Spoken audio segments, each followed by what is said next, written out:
امریکہ، اسرائیل اور ایران کے درمیان کشیدگی گزشتہ کچھ عرصے سے عالمی سیاست کا اہم موضوع بھی بنی ہوئی ہے۔ خطے میں بڑھتی ہوئی تناؤ کی صورتحال نے پوری دنیا کی توجہ اپنی طرف موڑ لی ہے۔ میزائل حملوں، ڈرون کارروائیاں اور جوابی بیانات نے صورتحال کو مزید حساس بنا دیا ہے۔ ہر فریق اپنی دفاعی حکمت عملی کو مضبوط کرنے کی بات کر رہا ہے۔ عالمی طاقتیں اس تناؤ کو بڑھنے سے روکنے کے لیے سفارتی کوششیں کر رہی ہیں۔ اقوام متحدہ اور دیگر بین الاقوامی ادارے بھی تحمل اور مذاکرات پر زور دے رہے ہیں۔ ایران کی جانب سے سخت بیانات اور دفاعی تیاریوں کو علاقائی طاقت کے توازن سے جوڑا جا رہا ہے۔ دوسری جانب امریکہ اور اسرائیل بھی اپنی سیکیورٹی پالیسیوں کو مزید فعال بنا رہے ہیں۔ جنگی ماحول میں سب سے زیادہ نقصان عام شہریوں اور معیشت کو ہوتا ہے۔ تیل کی قیمتوں میں اتراو چڑھاؤ عالمی منڈیوں پر براہ راست اثر ڈالتا ہے۔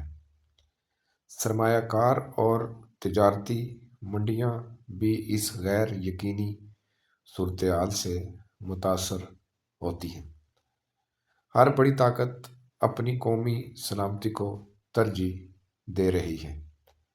سوال یہ ہے کہ کیا فریقین انتقام کے بجائے مذاکرات کا راستہ اختیار کریں گے، جبکہ ایران نے کہا ہے کہ جب تک ہم نتن یاہو کو ختم نہیں کر دیتے ہم جنگ نہیں روکیں گے۔ بین الاقوامی تجربہ کار سمجھتے ہیں کہ طویل جنگ کسی کے مفاد میں نہیں ہوتی۔ تاریخ بتاتی ہے کہ بڑے تنازعات کا حل بالآخر سفارت کاری سے ہی نکلا ہے۔ اگر کشیدگی بڑھتی رہی تو علاقائی استحکام مزید متاثر ہو سکتا ہے۔ امن کا راستہ مشکل ضرور ہوتا ہے لیکن یہ پائیدار حل فراہم کرتا ہے۔ عالمی برادری کی خواہش ہے کہ فریقین تحمل کا مظاہرہ کریں۔ مستقبل کا انحصار اس بات پر ہے کہ قیادت کتنی سنجیدگی سے حالات کو سنبھالتی ہے۔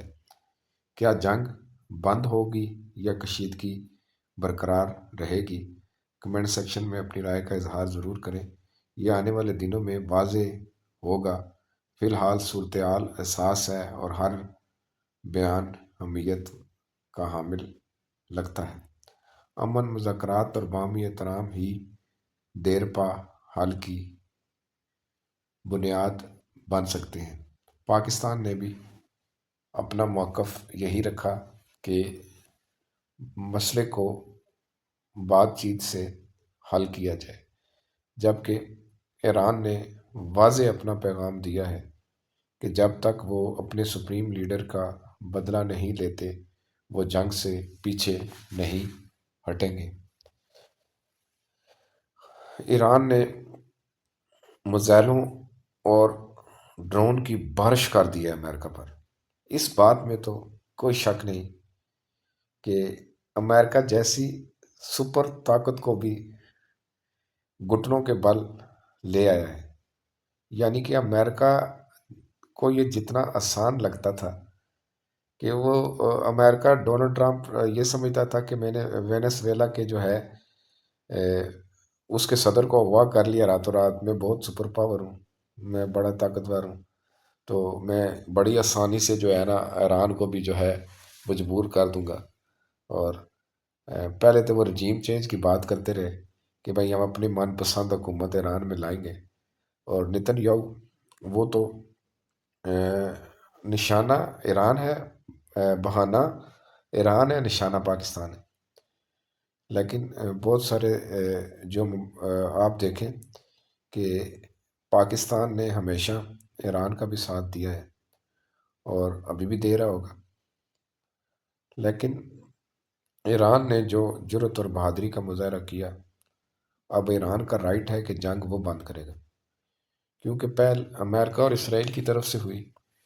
انہوں نے پہلے ایران میں دنگے فساد کرائے، وہاں پر خانہ جنگی کرنے کی کوشش کی، اور اسرائیل کا نتن یاہو تو وہ تو اس پر تو یقین کیا جا سکتا ہی نہیں۔ وہ تو جو ہے قاتل ہے، کتنے معصوم بچوں کا قاتل ہے اسرائیل۔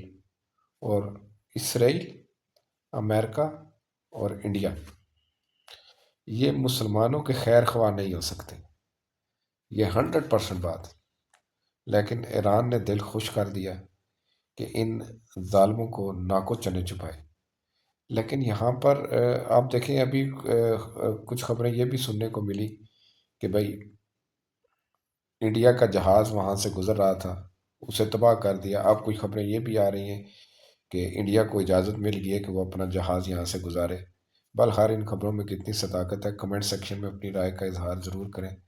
لیکن ایران نے یہ اعلان کہہ دیا ہے کہ وہ اپنے سپریم لیڈر خامنائی کا بدلہ ضرور لیں گے، اور وہ جو معصوم بچوں کو سکول پر امریکہ اور اسرائیل کی جانب سے یہ جو اٹیک ہوا اسرائیل کی جانب سے، اس کا بدلہ لیا جائے گا۔ اور ایران اپنے میزائلوں کی لہریں، حال ہی میں اس نے ایک جدید میزائل پھینکنا اب اس نے شروع کر دیے، تو دنیا تو اس سے متاثر ہوئی ہے، پاکستان میں بھی پٹرول مہنگا ہوا ہے۔ تو دیکھتے ہیں کہ یہ جنگ اب کیا رخ اختیار کرتی ہے۔ دنیا، چین، روس، پاکستان، یہ ایک پاورفل کنٹری ہیں، اور یہ تقریباً 80% ایران کی حمایت میں ہے، جبکہ اسرائیل، امریکہ اور انڈیا ان کی ایک ہی پالیسی ہے۔ تو ہم الحمدللہ ایران کے ساتھ ہیں۔ اسرائیل اور امریکہ ایران پر حملہ اس لیے نہیں کر رہے کہ وہ اہل تشیع ہے، وہ اس لیے انہوں نے کیا ہے کہ وہ ان کو مسلمان سمجھتے ہیں۔